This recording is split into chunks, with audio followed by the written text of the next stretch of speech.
Mm, Doctor, buenas noches, compañeros, buenas Buenas noches. noches. Mi nombre es Edith Figueroa. En esta ocasión vamos a hablar acerca de la infección de tracto urinario durante el embarazo. Siguiente, por favor.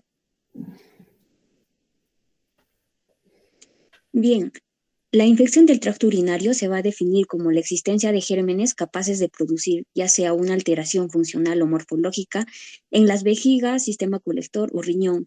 Este se asocia predominantemente al sexo femenino debido a la anatomía del tracto genitourinario, los hábitos miccionales y situaciones fisiológicas propias como el embarazo, ¿no?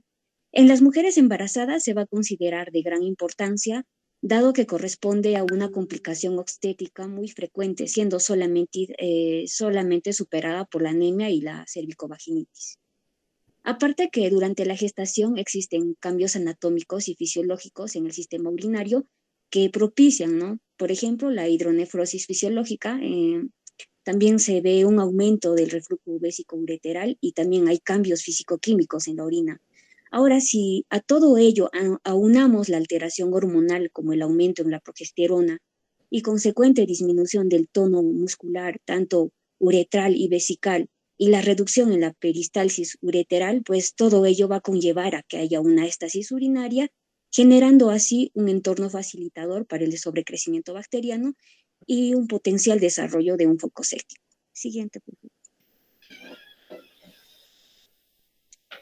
Dentro de la ITU, pues existen tres entidades. Dentro de ello tenemos la bacteriuria sintomática, que va a ser la presencia de colonias de bacterias de más de 10.000 unidades formadoras de colonia en un urocultivo. Esto sin la presencia de signos o síntomas. Su presencia es silente y por ello se realiza muchas veces, ¿no? Un cribado a las gestantes entre el primer y segundo trimestre. También tenemos la pielonefritis.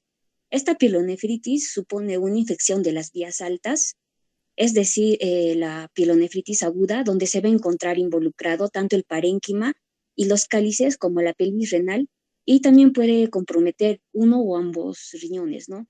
Esta suele cursar en el tercer trimestre tras la evolución de una bacteriuria sintomática no diagnosticada. Y la otra sería la cistitis, esta se encuentra dentro de las infecciones sintomáticas. Se puede encontrar afectado el tracto urinario bajo y es conocido como la cistitis aguda, donde se va a limitar la invasión de la mucosa vesical, ¿no? Esta va a presentar una clínica de disuria, polaquiuria, micción urgente acompañado de dolor suprapúbico. Muchas veces la orina puede ser fétida y en ocasiones se puede presentar hematuria. Sin embargo, no hay una afectación renal. Actualmente se estima que aproximadamente el 10% de las mujeres gestantes presentan al menos un cuadro de ITU durante todo el embarazo. Su detección y tratamiento temprano va a ser muy importante, puesto que va a evitar consecuencias tanto a la madre y al feto. Es por ello que hay una importancia en el diagnóstico precoz de la ITU para evitar el incremento, ¿no?, de la morbilidad materna y fetal. Siguiente, por favor. En cuanto a la epidemiología, la ITU es una infección bacteriana muy frecuente durante el embarazo. Se ha visto que un 5 a 10% de las mujeres embarazadas presentan al menos un episodio de esta infección durante la gestación. La bacteriuria sintomática tiene una prevalencia entre el 2 y el 10%, similar a las pacientes que no están embarazadas, ¿no? Sin embargo, tiene una tasa de recurrencia muy alta. En cuanto a la prevalencia de la cistitis aguda es de 1 a 4% y de la pielonefritis va a ser entre 0,5 a 2% y esta va a tener un riesgo de recurrencia en el embarazo o en el posparto inmediato, ¿no? Esta recurrencia puede ser hasta de un 25%. Si es que nosotros nos enfrentamos a una bacteriuria asintomática y esta no es tratada, puede evolucionar a cistitis e incluso a una pielonefritis hasta un 30 a 40% de los casos. No obstante, pues este riesgo se podría reducir hasta un 80% si nosotros diagnosticamos y damos un tratamiento oportuno. Es más común el hallazgo de una bacteriuria asintomática durante el primer trimestre de embarazo, a diferencia de la cistitis y la pielonefritis, que ocurre más frecuentemente durante el segundo y tercer trimestre. Además que estas entidades, pues, juntas constituyen, ¿no? Hasta un 5 a 10% de los ingresos hospitalarios en mujeres gestantes. Siguiente. Bien, dentro de la microbiología, pues es frecuente aislar casi a los mismos agentes causales. En los más frecuentes va a ser la Escherichia coli en un 70%, la Klebsiella pneumoniae en un 3%, el Proteus SPP en un 2%, las enterobacterias en un 3% y el estreptococo beta hemolítico en un 10%. También se pueden aislar otras cepas de estafilococos, lo cual podría indicar que hay una contaminación en la muestra, ¿no? Y que no necesariamente implica una infección. Sin embargo, dentro de este cuadro presentado no se podría ignorar el 10% que se presenta por el estreptococo del grupo B, ¿no? Particularmente el estreptococo agalactiae. Y pues tiene una implicancia ya que su hallazgo indica que hay una colonización abundante en el tracto genitourinario y es importante ya que en algunos países incluso llegan a tamizar en busca de este patógeno, ¿no? A toda gestante que está entre las 35 y 37 semanas. Siguiente, por favor. Continuando, Jara Quispe Manuel Jesús, vamos a hablar ahora de la fisiopatología. A ver, Tenemos... antes Manuel Jesús. Sí, Edith hablaba de que la cistitis o la bacteriuria asintomática más frecuente en el primer trimestre, la cistitis en el segundo trimestre. Sí, ¿Y por qué en el primer trimestre y en el segundo trimestre? ¿Por qué? bueno, doctor, esto sacamos de la literatura y lo que indica es que la bacteriuria asintomática generalmente es silente, ¿no? Y muchas veces pues no es diagnosticado oportunamente, pero los casos que han sido reportados han sido hallados con más frecuencia en el primer trimestre. Ya. ¿Y cistitis por qué en segundo trimestre? En el caso de la cistitis, sí hay una manifestación sintomática. En aquí la paciente sí pues presenta todos los signos y síntomas, ¿no? Y muchas veces pues esta cistitis ya es una manifestación posterior a una bacteriuria sintomática. Entonces es allí donde generalmente sí se podría detectar. Y generalmente ocurre pues entre el segundo y tercer trimestre, después de una evolución de la bacteriuria asintomática. Joaquín, ¿está o no? Joaquín Mercado. Sí, doctor, buenas noches, presente. Buenas noches. ¿Qué opina de lo que dice Edith?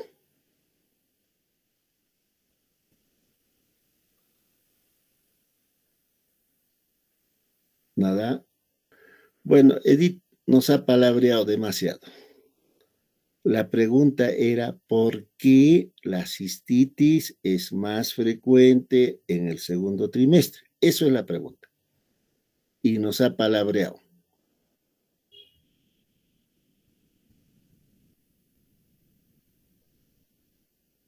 Doctor, podría ser, bueno, esta es la parte de fisiopatología, pero también esta cistitis podría deberse, ¿no? A diversos cambios inmunológicos y también fisiológicos, como lo había mencionado. Inmunológicos porque baja la inmunidad, la defensa en una paciente gestante, y fisiológicos porque hay un aumento del filtrado glomerular. También no hay una hidronefrosis fisiológica, entonces todo ello contribuiría a una estasis urinaria, facilitando que haya estasitus. Ya, ¿van a desarrollar bacteriuria aparte, cistitis aparte o ya es en forma general? Vamos a desarrollar cada uno de los temas, doctor. Esto es como una introducción general a toda la citus. Ya, muy largo la introducción. A ver, entonces seguimos. Avanza, Manuel. Sí, doctor. Continuando con la exposición, vamos a ver lo que es la fisiopatología. Para ver lo que es la fisiopatología, debemos de recordar que la infección ocurre por la invasión de patógenos provenientes de restos fecales o flora normal de la zona. Entonces debemos de recordar los cambios fisiológicos del tracto urinario durante el embarazo que van a facilitar lo que es el desarrollo de este ITU. Entre estas modificaciones fisiológicas vamos a encontrar la dilatación, que va a comenzar sobre todo a nivel de la pelvis renal y va a continuar de forma progresiva por el uréter, siendo una dilatación bilateral a predominio del lado derecho, que comienza hacia la 7ª semana y progresa hasta el término. Esta se va a resolver al momento del parto, ¿no? Y se va a reducir rápidamente. También vamos a ver que el tercio inferior del uréter puede albergar hasta 200 mililitros de orina, lo que facilita la persistencia de lo que es el ITU, siendo su pico máximo a las 22 a 26 semanas. Y me preguntarán a qué se debe esto que sea justo entre las 22 y 26 semanas este pico. Se debe a que el continuo crecimiento del útero provoca una obstrucción mecánica por desplazamiento de la vejiga y contribuye a que haya una éstasis urinaria. Entonces, además de estas razones anatómicas, debemos de recordar la función hormonal que contribuye a estas modificaciones, lo que es la progesterona, que disminuye el tono y la contractibilidad de las fibras musculares lisas del uréter y de la vejiga, y esto reduce lo que es el peristaltismo ureteral desde el 2º mes, observándose etapas de auténtica atonía hacia el 7º y 8º mes, lo que favorece el estancamiento de la orina y el reflujo vesículo-ureteral. Entonces, al disminuir también este tono, se va a disminuir lo que es el esfínter uretrovesical, ¿no? Entonces, vamos a ver que a medida que aumenta el útero, este va a comprimir a la vejiga y a los uréteres. Entonces, esto sumado con la dextrorotación habitual del útero, a partir de la 2ª mitad del embarazo, también por ahí el predominio del lado derecho, esto va a llevar a una compresión vesical, favoreciendo la aparición del residuo postmiccional. Siguiente, por favor. Entre los factores de riesgo que vamos a encontrar, el principal factor va a ser el embarazo, ¿no? Por las modificaciones fisiológicas que va a tener, en este caso, la gestante. Tenemos que recordar también que un factor predisponente de mayor relevancia también va a ser la ITU previa o antecedentes de ITU o ITUs a repetición. Debemos de ver también lo que serían factores como la diabetes mellitus, la edad avanzada, la multiparidad, el nivel socioeconómico bajo, relaciones sexuales frecuentes, la mala higiene del área perianal, el uso de anticonceptivos. Acá recalca sobre todo es el uso de lo que podrían ser el diafragma. También lo que es las malformaciones uroginecológicas, la litiasis renal, la anemia de células falciformes y la enfermedad neurovesicales. Acotando a los factores de riesgo, se ha visto que también nuevas parejas sexuales o el uso de espermicidas podría contribuir a que se produzca la ITU. Y también lo que es la alcalinización del pH de la orina. Cuando el pH cambia debido al aumento de lo que es la glucosa y los aminoácidos urinarios, crea un ambiente que es más, en el cual hay mucha más colonización o más producción para favorecer lo que es el crecimiento bacteriano. Siguiente, por favor. Manuel, ahí en sus factores de riesgo habría que quitar uso de anticonceptivos, ¿no? Estamos hablando de gestantes. Sí, Artito. Se me pasa por alto, disculpe.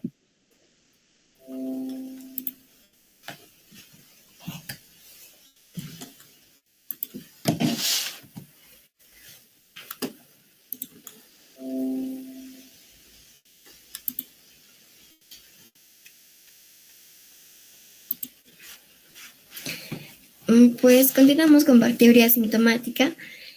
Básicamente esta condición se va a presentar con un cuadro inespecífico o sin cuadro. No va a haber cuadro clínico específico, no va a haber signos ni síntomas. Entonces es importante que en esta situación, en una bacteria sintomática, se realice cribado durante las primeras etapas del embarazo. Se dice que hay una prevalencia de 2 hasta el 11% en embarazadas y pues esta condición se asocia a gestantes multíparas con bajo nivel socioeconómico, infecciones del tracto urinario previas y con pues también diabetes mellitus. El diagnóstico básicamente se va a realizar con una muestra de urocultivo cuantitativo. Se va a recolectar mediante la técnica de chorro medio previa asepsia y se va a considerar positivo cuando hay una identificación de más de 100.000 unidades formadoras de colonia y que básicamente este urocultivo va a tener un valor predictivo positivo del 80% y se puede llegar hasta un 95% si se toman 2 muestras consecutivas o más. Esta bacteria sintomática sí puede tener complicaciones, como es una forma clínica de esta infección y que también puede pasar a pielonefritis. Se dice que esta complicación puede ocurrir en un 33%. También se recomienda el cribado con urocultivo cuantitativo a toda mujer embarazada durante la primera consulta prenatal o antes de las 16 semanas de edad gestacional. Y sí se aconseja el tamizaje mediante la prueba de tira reactiva en cada visita prenatal posterior. Como se mencionaba, se dice que todas las placentas, de los casos de bacteria sintomática, pues está presente más en el primer trimestre del embarazo en un 75% y ya en el 25% se presenta en el segundo o el tercer trimestre. Se dice también que en el caso de pacientes con múltiples factores de riesgo, se aconseja hacer un urocultivo trimestral. En caso de estreptococos del grupo B, en el urocultivo se debe sospechar elevada colonización en el tracto genital. Y también va a haber un aumento en el riesgo de la pielonefritis, también la coriamnionitis y la sepsis neonatal temprana. Entonces, si hay la presencia de más de 100.000 unidades formadoras de colonia de este estreptococo, sí se va a justificar la antibioticoterapia. Entonces, además de la antibioticoterapia, también la profilaxis intraparto. Esto es sin la necesidad de realizar un urocultivo el cultivo recto vaginal a las 35 o 36 semanas de edad gestacional. Pero si hay una presencia de menos de 100.000 unidades formadoras de colonia del estreptococo, no se recomienda una antibioticoterapia, porque se dice que sí habría una rápida recolonización después del tratamiento y no disminuye ni el riesgo de complicaciones de pielonefritis o la sepsis neonatal temprana, ¿no? Entonces, la profilaxis intraparto se iniciará el ingreso de la gestante en el trabajo de parto hasta el periodo expulsivo y se dice que se administra por vía endovenosa al menos 4 horas antes del nacimiento. Se puede usar una penicilina G, que es el antibiótico de elección, una ampicilina, 2 gramos, y seguir con 1 gramo cada 4 horas endovenosa, amoxicilina más ácido clavulánico, 1 gramo cada 6 horas endovenosa. Y pues no está recomendado esta amoxicilina en edad gestacional menor a 35 semanas.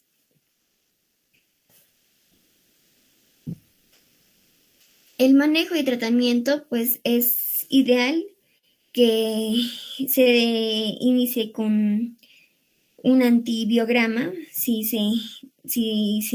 es posible, ¿no? Pero si no es accesible, entonces se inicia con tratamiento empírico. Se puede usar la nitrofurantoína, ahí se ve las dosis, 100 miligramos vía oral cada 12 horas, una amoxicilina 500 gramos vía oral cada 8 horas, ampicilina 500 miligramos cada 6 horas y cefalexina 500 miligramos cada 6 horas también. Se dice que la nitrofurantoína no se recomienda usar en el primer trimestre, pero sí en caso de puede ser una alternativa eficaz también. Igual en el caso, bueno, en la nitrofurantoína. Y la duración estándar es de 4 a 7 días. También se menciona el trimetoprim sulfametoxazol. Cada 12 horas, 3 días. Pero este último medicamento se dice que también podría ser una alternativa, no es de elección en el primer trimestre del embarazo ni en el último. Y es necesario comprobar una resolución del cuadro con urocultivo a los 7 a 15 días después del tratamiento. Y se tiene una tasa de curación esperada del 80 al 90%. Si persiste el cuadro, se debe valorar el antibiograma en búsqueda de una mejor sensibilidad y una bacteriuria asintomática recurrente es pues de 2 tratamientos completos ineficaces y se debería dar un tratamiento antibiótico profiláctico. En casos de cistitis aguda, esta se considera una ITU primaria. Bueno, a ver, regresa a tu diapositiva. Bueno, el diagnóstico de bacteriuria asintomática es a través de urocultivo. Entonces les preguntaba hace un rato, ¿y por qué más frecuente? O sea, ¿por qué se diagnostica generalmente en el primer trimestre? Entonces la respuesta es porque toda gestante en el primer trimestre tiene que tener un urocultivo del segundo o tercer trimestre. Si hay factores de riesgo, uno puede volver a solicitar urocultivo. Pero lo cierto es que en la primera consulta hay que hacer urocultivo. Y por lo tanto, diagnosticamos más frecuentemente bacteriuria asintomática en el primer trimestre. Segundo, cuando uno habla de bacteriuria asintomática, se supone el diagnóstico es solo por urocultivo, porque no tiene manifestaciones clínicas. Y cuando uno hace urocultivo, se supone que se hace antibiograma también. No es que solo se haga urocultivo, sino también se realiza antibiograma. Por lo tanto, el manejo va a estar en función a la sensibilidad del germen que se evidencia, se detecta a través del antibiograma. Por lo que esa parte que dice, en ausencia de esta, se propondrá tratamiento empírico. No. O sea, todo urocultivo se acompaña de antibiograma. Por lo tanto, los antibióticos a usar será pues en función a la sensibilidad del germen al antibiótico que se va a utilizar. Ahora, he visto una lámina por ahí que dice penicilina, hablando de estreptococo del grupo B. Creo que más de 2 veces les he mencionado. Hay países que a partir de 35 semanas, 36 semanas o más, solicitan cultivo de secreción a nivel del orificio cervical externo. ¿Qué se trata de buscar? Se trata de buscar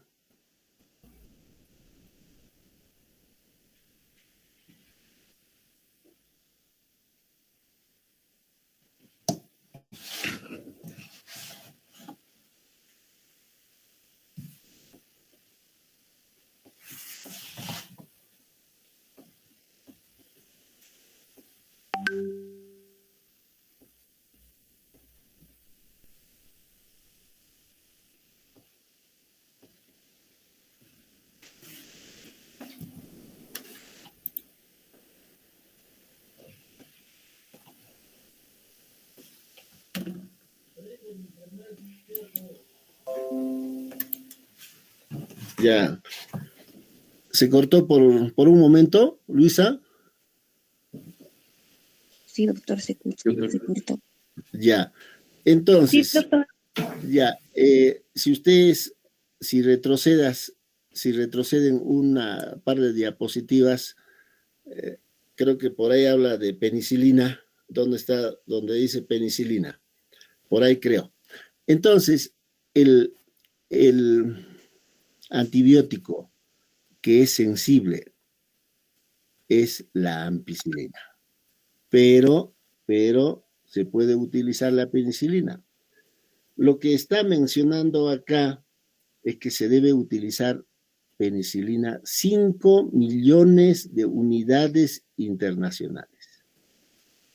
Seguramente la que está exponiendo Johanna, creo, no lo ha interpretado, no lo ha revisado. Penicilina G, 5 millones de unidades internacionales, seguido de, o sea, es la primera dosis, seguido de 2,5 millones, lógicamente, unidades internacionales cada 4 horas. Pero entre penicilina y ampicilina, ustedes van a ver que se utiliza más la ampicilina, porque el estrepto entre ampi y penicilina es más sensible a la ampicilina. Yo creo que podemos continuar.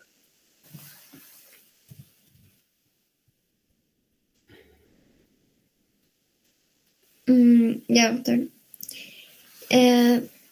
Me quedé en, ya, bueno, el diagnóstico de la cistitis aguda va a ser de forma clínica, considerando que esta es una ITU primaria y que si no se desarrolla a partir de una bacteria sintomática previa, y los síntomas esperables van a ser la disuria, tenismo vesical y la poliaquiuria.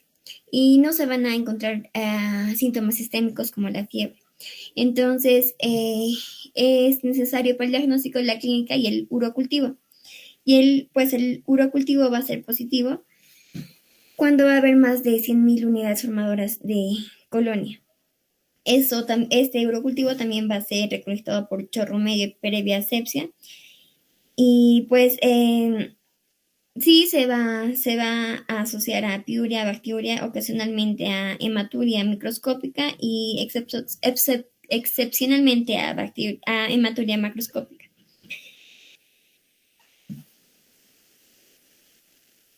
La clínica miccional de aparición repentina puede haber disuria, poliaquiuria, tenesmo vesical, dolor retro o suprapúbico y en la uretra durante o después de la micción.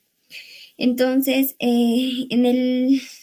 pues la orina pues, puede ser de aspecto turbio por la presencia de leucocitos y con pozo purulento va a haber leucocitos en gran cantidad o piuria y en las fases agudas puede presentarse hematuria.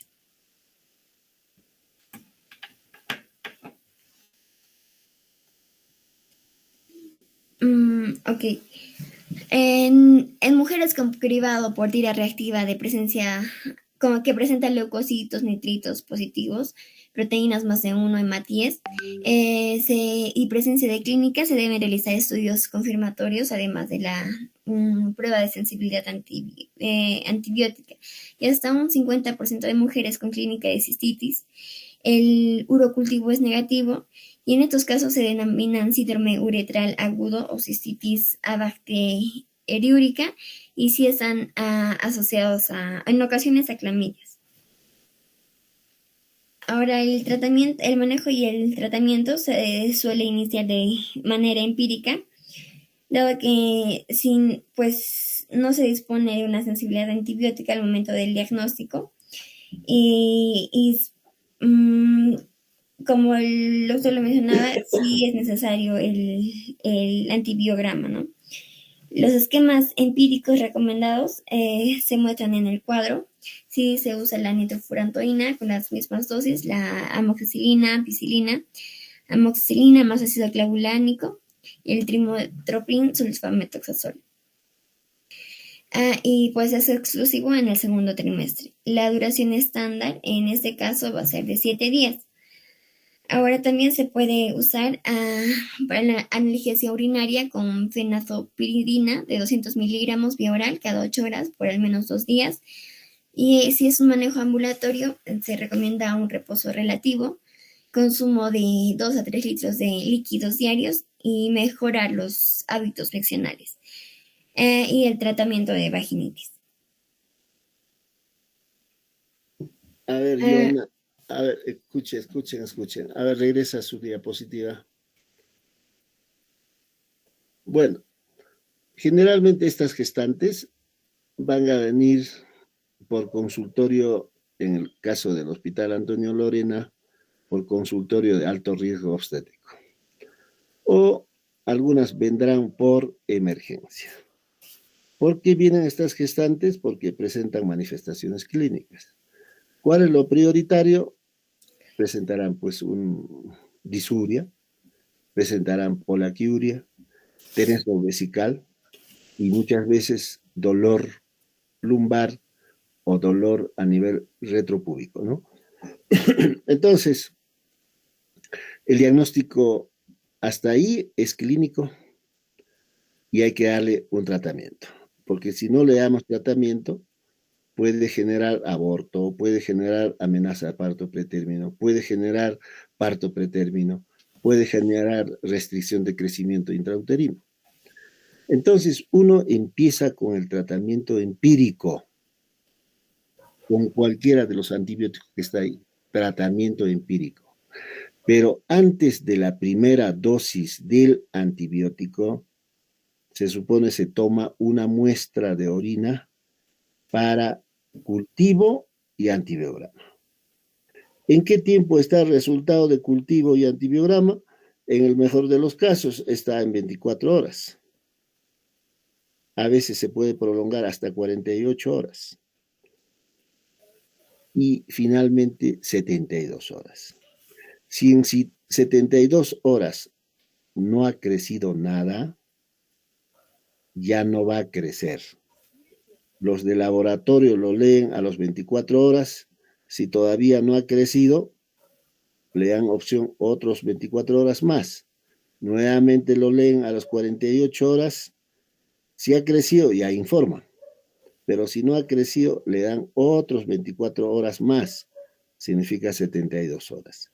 Si en 72 horas no ha crecido, el resultado es negativo. Pero en el supuesto de que ha crecido, hacen antibiograma. Informan entonces, creció tal germen y es sensible a un determinado antibiótico.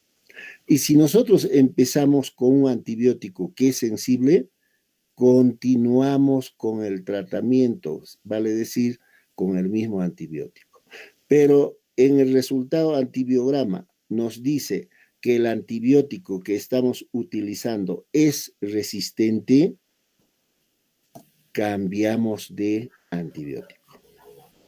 Con el antibiótico que dice que es sensible y le damos tratamiento, generalmente es por vía oral y no por vía parenteral. Y la dosis y los antibióticos es lo que está ahí, ¿no? Sigamos.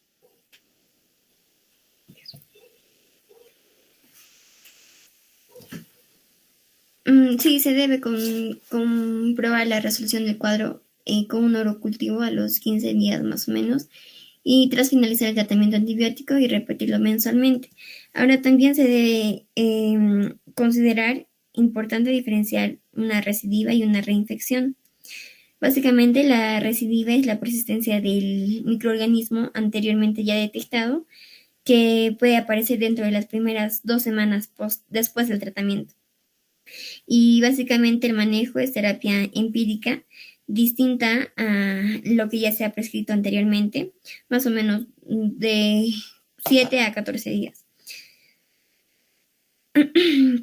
Ahora, en caso de una segunda recidiva, también podría ser justificado el estudio de vías urinarias.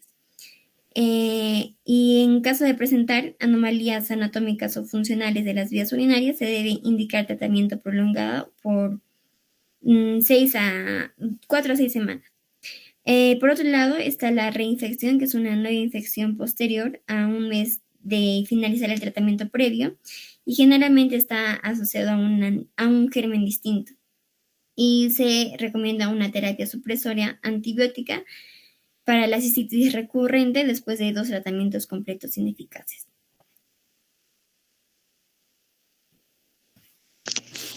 Ahora vamos a hablar sobre la pielonefritis aguda en el embarazo. Vamos a ver que es una infección del parénquima renal que va a aparecer en el segundo o tercer trimestre de embarazo y puerperio, ¿no?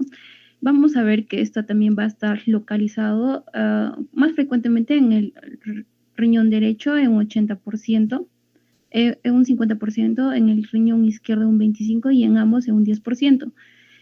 Se va a presentar más en el riñón derecho debido a que, como podemos recordar, en el lado izquierdo va a estar el colon sigmoides, entonces por esa razón es donde hay más incidencia en este lado.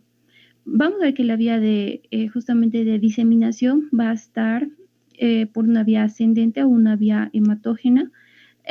La vía hematógena es más infrecuente, pero sí hay, y entre las bacterias más frecuentes justamente son el Staphylococcus aureus o la Salmonella. En sí, como ya Vanessa les había explicado, hay un mayor porcentaje de reinfección justamente por la E. coli, que es lo más frecuente, ¿no? Y luego también puede haber por el Proteus por el Proteus. Ahora, dentro de las manifestaciones clínicas, esto va tanto de la mano, la anamnesis que nosotros tenemos que dar cuando venga una paciente con estos síntomas, que justamente va a ser fiebre mayor a 38 grados, va a haber un dolor costovertebral con puño percusión positiva, debido es que justamente este dolor puede ser en ambos lados o unilateral. Y como ya les había mencionado, el lado derecho es más frecuente y es más susceptible justamente a la compresión, porque vamos a ver que el útero es grávido y está en constante crecimiento. Va a haber también y vómitos, va a haber anorexia, y va a haber una sensibilidad mayor en el ángulo costovertebral. Entonces, si nosotros tenemos esta clínica, tenemos que sí o sí pedir un examen de orina antes de dar un tratamiento. Siguiente, por favor. Entonces, dentro del diagnóstico, Joana, siguiente. Ya, gracias. Entonces, para el diagnóstico tenemos que hacer un examen físico y también tener una buena anamnesis, y se tiene que pedir el urocultivo conjuntamente con el antibiograma. Entonces, va a ser positivo cuando vamos a ver que va a tener más de 10.000 unidades formadoras de colonia.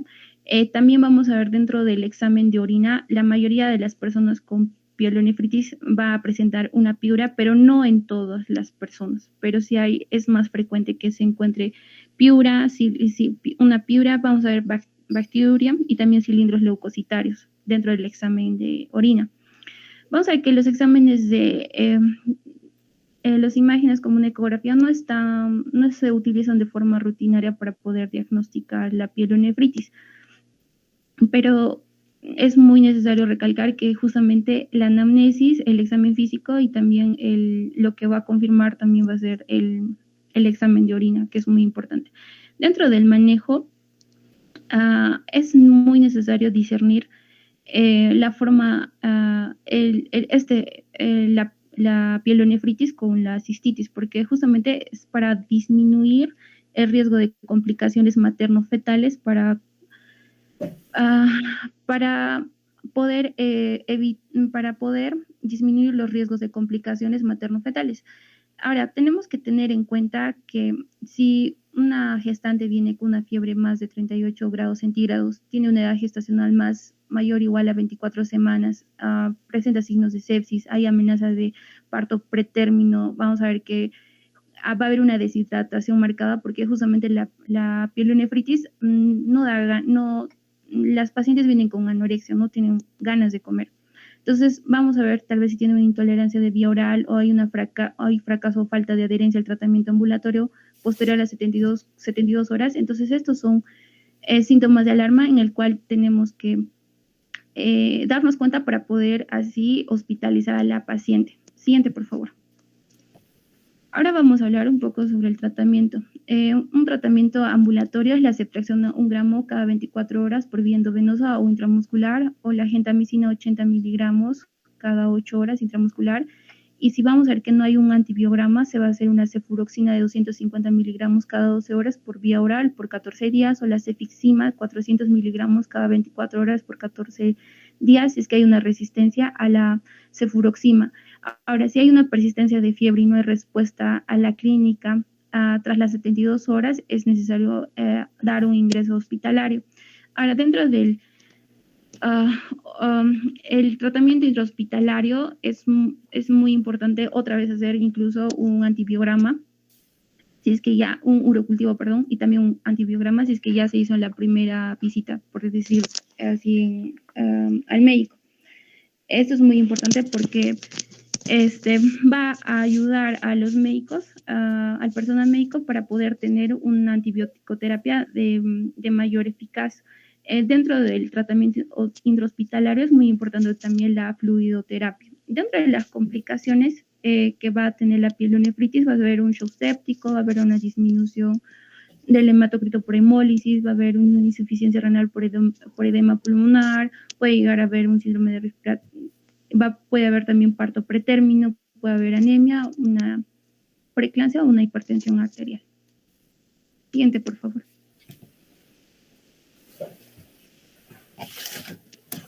Regresa a su diapositiva.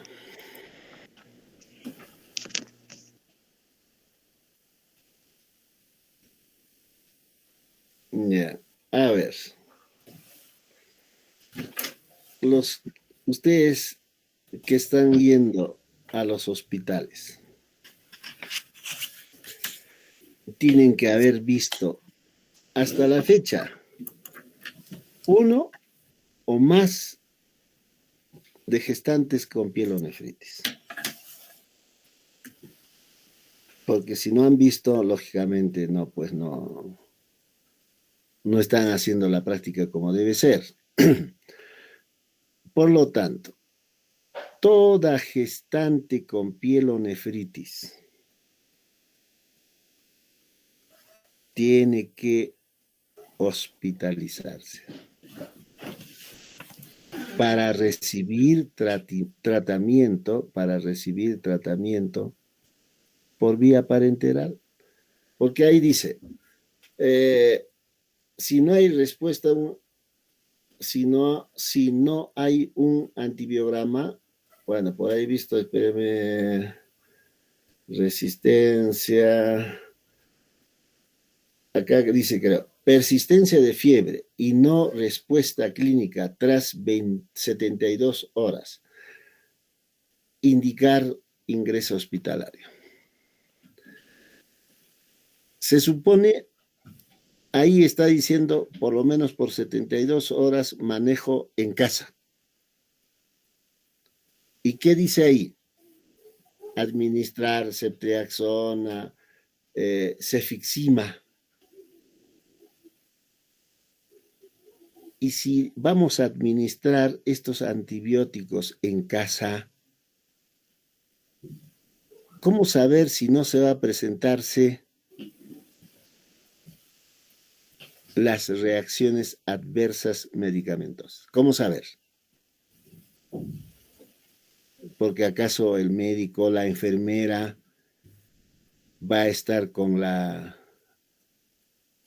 paciente las 24 horas. Eso es la razón por la que en caso de pielonefritis, que necesita recibir antibióticos por vía parenteral, tiene que hospitalizarse. ¿Por qué? Porque además de, clínicamente, ¿no es cierto? Además de presentar fiebre, dolor lumbar, malestar general, presentar deshidratación, estas pacientes pueden presentar vómitos, náuseas. Por lo tanto, estas mujeres, estas gestantes, no toleran antibióticos por vía parenteral y están deshidratados y hay que hidratarlo. Entonces, lo que tiene que quedar claro, toda gestante que tiene fiebre, por lo tanto pielonefritis, tiene que hospitalizarse y recibir el mismo antibiótico. Puede ser ceftriaxona, podrá ser una combinación de cefalosporinas de primera generación más un aminoglucósido, podrá ser unas cefalosporinas de segunda generación, ahí dice cefuroxima, que es un antibiótico, una cefalosporina de segunda generación, pero tiene que hospitalizarse. Muchas de las gestantes seguramente no va a recibir por vía oral, sino por vía parenteral nada más líquido, o sea, no va a comer nada. ¿Por qué? Porque están vomitando. Por lo tanto, tiene que hidratarse solo con líquidos por vía parenteral. Entonces, hay gestantes que no reciben nada de alimentos por vía oral, solo hidratación. Antibiótico por vía parenteral. Y el antibiótico también se inicia después de tomar la muestra para urocultivo y antibiograma. Vale decir, la primera dosis de antibiótico administraremos después de tomar la muestra para urocultivo antibiograma. Y arrancamos con un antibiótico en forma empírica, sabiendo que la primera causa de infección urinaria es E. coli, sabiendo que el E. coli es sensible a las cefalosporinas, a los aminoglucósidos. Y continuamos con el tratamiento hasta que salga el resultado del urocultivo y antibiograma. Si en el antibiograma nos dice que el antibiótico que estamos usando está bien, por lo tanto el germen es sensible a ese antibiótico, continuamos con el mismo antibiótico. Pero si en el antibiograma nos dice que este antibiótico o este germen es resistente al antibiótico que estamos utilizando, cambiamos con el antibiótico que dice que es sensible. Ese dato de 72 horas, es válido ¿en qué caso? Es válido. Hay gestantes que reciben antibióticos y se supone después de 24 horas, significa a las 48 horas, tiene que mejorar clínicamente. 72 horas, mucho mejor la gestante. Pero hay casos en las que 48 horas igualito la gestante con fiebre, 72 horas igualito. Entonces, la teoría dice hay que reevaluar el caso. ¿Qué significa? Entonces uno tiene que preguntarse, ¿no será que el antibiótico que estamos administrando no es lo ideal, no es lo adecuado? ¿No será que el germen es resistente al antibiótico que estamos usando? ¿No será que la gestante tiene algún factor de riesgo? Algún factor de riesgo que está haciendo que no responda al antibiótico a pesar de usar el antibiótico ideal a dosis adecuado. ¿Qué se hace? Ahí entra lo que por ahí creo que ha puesto ecografía, por decir. Entonces debo de hacer una ecografía. ¿Para qué? Para ver quizá esta gestante presente cálculos renales o de repente tenga abscesos perinéfricos. Por lo tanto, gestantes que tienen absceso perinéfrico, gestantes que tienen cálculos, probablemente no va a responder al antibiótico. Y si va a responder con cierta dificultad. Entonces, para eso se tiene que hospitalizar para ir evaluando día a día, hora tras hora, porque estas gestantes fácilmente pueden pasar a una sepsis, a un shock séptico. Y en casa, ¿quién lo va a chequear, pues? Entonces tiene que hospitalizarse. Una diapositiva mal interpretada. A ver, regresa. Ahí qué es. Por ejemplo, ¿qué dice? Urocultivo positivo. Ahí dice 100.000. 100.000, no 10.000. 100.000 unidades formadoras de colonia. Entonces, yo tengo clínica, hago urocultivo, el urocultivo será válido si es que tenga dos condiciones. Una condición que sea solo un germen. Cuando es dos germen, contaminado, muestra contaminada. Y segunda condición, cuando en el recuento sea mayor de 100.000 unidades de formadoras de colonias. ¿Qué más?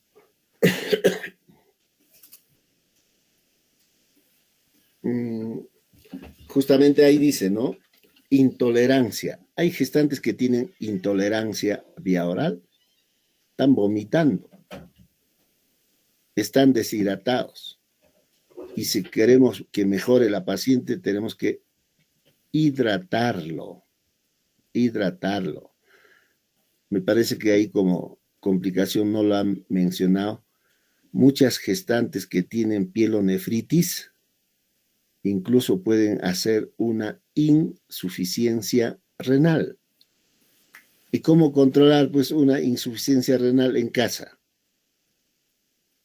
Se supone para controlar, incluso está indicado que tenemos que colocar una sonda para ir evaluando diuresis horaria, porque se puede irse a una insuficiencia renal. No sé si tienen alguna pregunta.